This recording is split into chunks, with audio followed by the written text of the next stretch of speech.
Hi students, कैसे हैं आप। आशा करता हूँ अच्छे से आप पढ़ रहे होंगे। आप केवल मेरे साथ जुड़े रहिए। आप जियोग्राफी में अव्वल दर्जे की पढ़ाई कर पाएंगे और जियोग्राफी आपको सबसे सरल सब्जेक्ट लगने लगेगा। इसमें आपको ज़्यादा कुछ नहीं करना है, सिर्फ मेरे साथ जुड़े रहना है। एक वीडियो को आप 2 या 3 बार देखिए। 3 बार देखकर आज से मैं आपको एक क्वेश्चन पूछूंगा, पिछले वीडियो से संबंधित क्वेश्चन पूछूंगा, उसका आंसर आपको देना होगा। कमेंट के जरिए आप मुझे आंसर दीजिए। कई विद्यार्थी मुझे फ़ोन करके पूछ रहे हैं कि सर आपने इस महाद्वीप में ये जानकारी नहीं दी। मैं आपको बता दूं, मैं महाद्वीप पढ़ा रहा हूँ, नदियाँ, पठार, पहाड़, ये चीज़ें मैं आपको नहीं पढ़ा रहा। ये मैं आपको अपने लेसन के हिसाब से पढ़ाऊंगा। जैसे जैसे लेसन में जो चीज़ें आती जाएंगी विस्तार से पढ़ाता रहूँगा। अभी केवल हम मानचित्रों को समझ रहे हैं और उनमें महत्वपूर्ण जो जानकारियां हैं वो ही ले रहे हैं। कल हमने पढ़ा था उत्तरी अमेरिका महाद्वीप, आज हम पढ़ेंगे दक्षिणी अमेरिका महाद्वीप। दक्षिणी अमेरिका महाद्वीप इधर देखो, ये महाद्वीप, ये हमारे सारे महाद्वीप हैं। थोड़ा पास में आ जाओ। ये हमारे सारे महाद्वीप हैं। हमने कल उत्तरी अमेरिका महाद्वीप पढ़ लिया था। आज हम पढ़ रहे हैं दक्षिणी अमेरिका महाद्वीप। मानचित्र में आपको दिखाई दे रहा है पूरा का पूरा। इसको मैंने थोड़ा सा जूम करके लिख दिया है। इसमें हम केवल प्रमुख प्रमुख देश, प्रमुख प्रमुख स्थान जो आपको मानचित्र में पूछे जा सकते हैं उन्हीं की चर्चा करेंगे। उनके अलावा और अन्य फालतू चीजों की हम चर्चा नहीं करेंगे। मैं आपको पहले बता दूं, दक्षिणी अमेरिका महाद्वीप के अंदर कुल 13 देश है।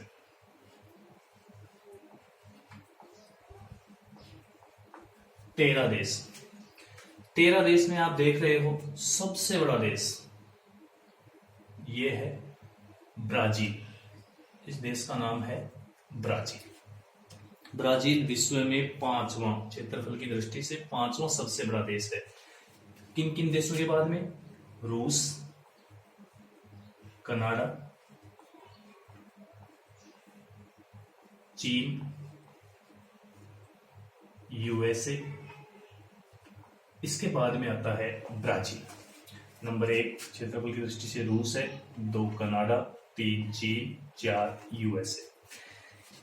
यदि आप मानचित्र लेकर बैठे हैं, एटलस लेकर बैठे हैं, तो मैं आपको बता दूं, आप भी अपने एटलस में खोजिए। ब्राजील लगभग सभी देशों से सीमा लगाता है।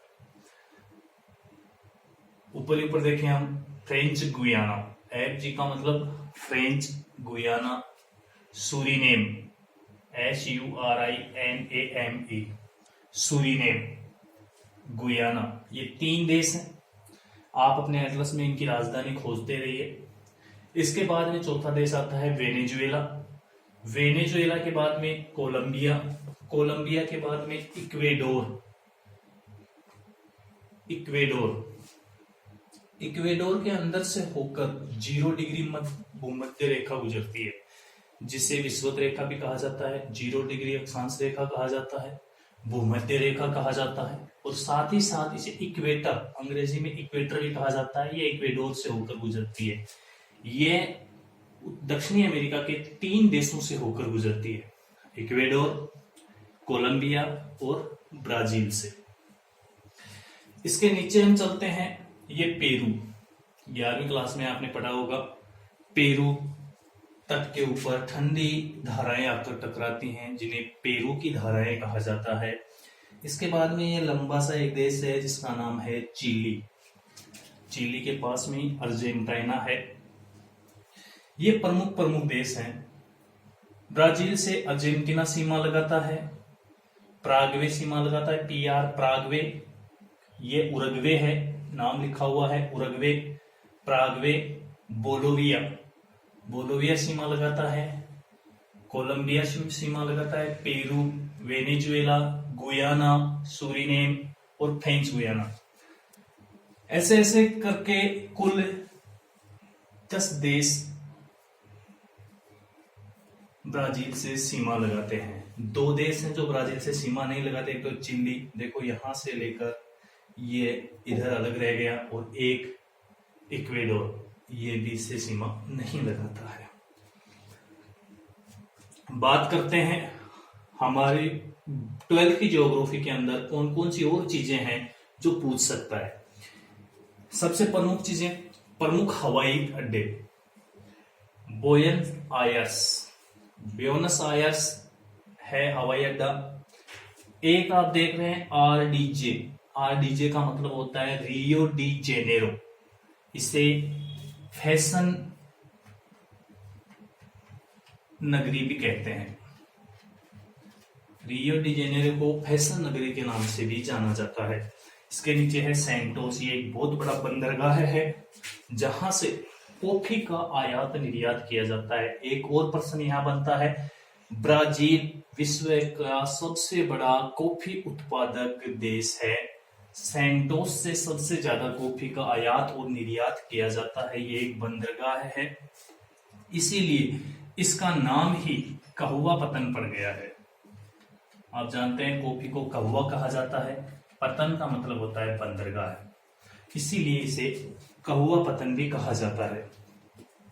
नीचे चलते हैं, नीचे एक आप देख रहे हैं छोटा सा द्वीप है, इस द्वीप का नाम है फॉकलैंड द्वीप। इसके ऊपर पूरे ब्राजील का, पूरे दक्षिणी अमेरिका का हिस्सा नहीं है, कोई भागीदारी नहीं है। इसके ऊपर अधिकार है यूनाइटेड किंगडम का, यूके का। और आप जानते हैं यूके कहां है, इधर देखिए, यूरोप के ऊपर छोटा सा एक द्वीप है, ग्रेट ब्रिटेन और आयरलैंड, इन दोनों को मिलाकर यूके कहा जाता है, यूनाइटेड किंगडम। इन दोनों का यहां पर अधिकार है फॉकलैंड के ऊपर। अब बात करते हैं, इधर आ जाइए, यह है चिली, चिली की राजधानी सेंटियागो। सेंटियागो, ये लाल लाल आपको लाइन दिखाई दे रही हैं, ये लाइन न होकर विश्व का सबसे लंबा पर्वत है जिसका नाम है एंडीज पर्वत।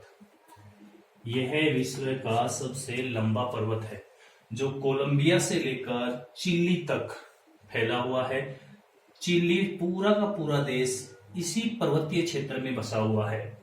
इसके यहां पास में ही अरिका अट्टाकामा मरुस्थल स्थित है। इसकी सबसे ऊंची चोटी, एंडीज पर्वत की सबसे ऊंची चोटी एकांकागुआ है।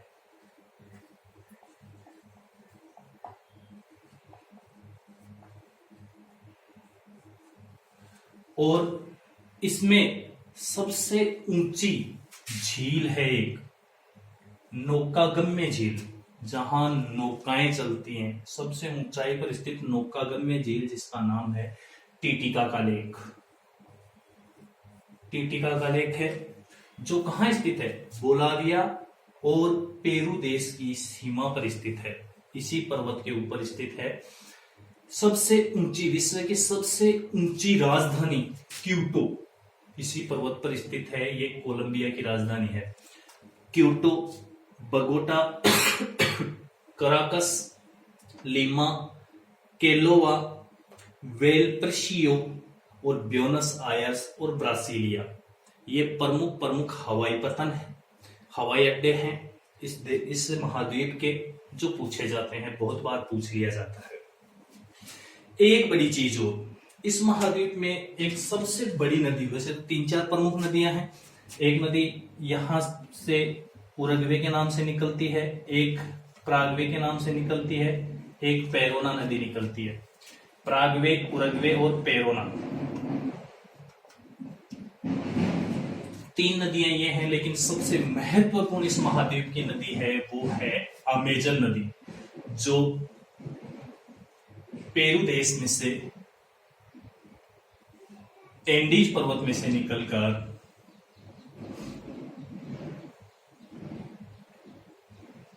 अटलांटिक महासागर में जाकर गिरती है। पेरू देश में से निकलकर अटलांटिक महासागर में गिरती है और अपना यहां मुहाना बनाती है। कौन सी नदी? अमेजन नदी। यह विश्व की दूसरी सबसे लंबी नदी है। कौन से नंबर की? दूसरी सबसे लंबी नदी है। पहले नंबर पर जो नदी है उसका नाम क्या है? नील नदी। अफ्रीका महाद्वीप में नील नदी है, मिस्र में से होकर बहती है, उसकी बात हम बाद में करेंगे। अमेजन नदी सबसे लंबी, नील दूसरे नंबर पर, अमेजन नदी। लेकिन अमेजन नदी का सबसे महत्वपूर्ण चीज, इसका पाठ बहुत चौड़ा है, पानी बहुत धीरे गति से निकलता है, इसीलिए विश्व में सबसे लंबी दूरी के आंतरिक जलमार्ग बनाती है ये नदी। कहां तक? यहां पर एक ब्राजील के अंदर एक स्थान है मैनोस बंदरगाह है। यह है विश्व का सबसे अंतरतम बंदरगाह है।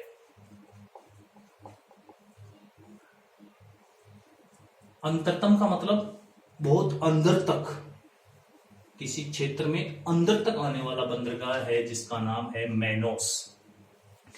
अब बात करते हैं, इस संपूर्ण महाद्वीप में घास के बड़े बड़े मैदान पाए जाते हैं। ऊपर वाले देश हैं उनमें पाया जाता है लानोस घास के मैदान। नीचे वाले मैदान, ब्राजील की बात करें या इस नदी के किनारे किनारे की बात करें तो यहाँ सेल्वास घास के मैदान पाए जाते हैं, यहाँ कैंपास घास के मैदान पाए जाते हैं, और अर्जेंटीना में पंपास घास के मैदान पाए जाते हैं। ये प्रश्न हमारे 12वीं क्लास में है। पंपास घास के मैदान अर्जेंटीना में, कैंपास घास के मैदान ब्राजील में, सेल्वास ब्राजील में और लानोस वेनेजुएला में पाए जाने वाले घास के मैदान हैं।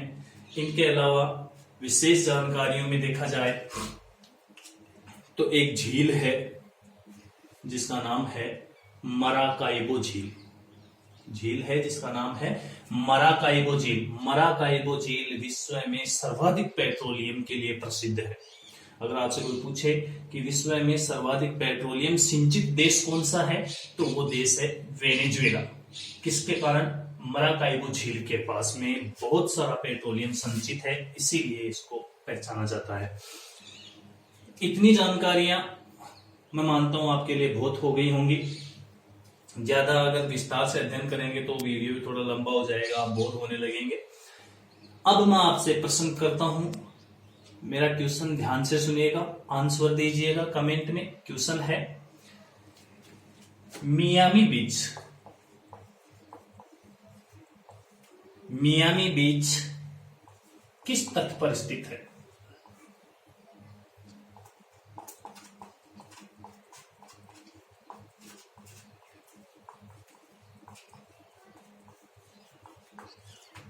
मेरा क्वेश्चन है, मियामी बीच किस तट पर स्थित है? पिछले वीडियो में मैंने आपको बताया है मियामी बीच कहां स्थित है, आप उसमें ढूंढिए और कमेंट में आंसर दीजिए। यहां पर पनामा नहर निकलती है। पनामा के दक्षिण में दक्षिणी अमेरिका महाद्वीप, पनामा के उत्तर में उत्तरी अमेरिका महाद्वीप। उत्तरी अमेरिका महाद्वीप का अध्ययन हमने कल किया था। आज हमने किया है दक्षिणी अमेरिका महाद्वीप का अध्ययन। आगे मैं आपको ऑस्ट्रेलिया महाद्वीप पढ़ाऊंगा, तो आप ऑस्ट्रेलिया महाद्वीप की जितनी जानकारी आप अपने किताब में, अपने एटलस में आप हासिल कर सकते हैं कीजिए और मेरे साथ बने रहिए। आपको भूगोल बहुत ही इजी सब्जेक्ट लगने लगेगा। धन्यवाद।